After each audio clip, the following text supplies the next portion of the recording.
ఈ 21 అవతారాల్ని ఒకసారి వింటే చాలు, వాటి పేర్లు విన్నంత మాత్రం చేత విష్ణు ప్రీతికి పాత్రుడవుతాడు. వేరొక్కసారి జాగ్రత్తగా వినండి.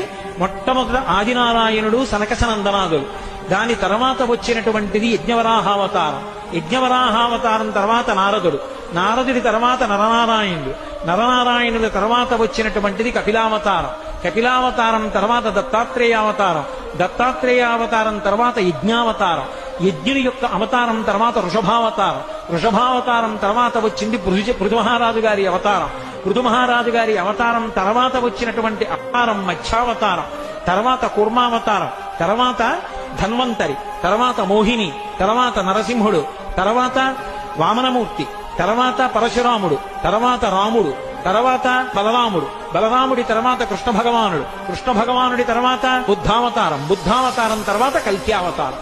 ఏకకాలంలో 2 అవతారాలు ఉంటూ ఉండొచ్చు వీటిల్లో, మొత్తం 21 అవతారాలు.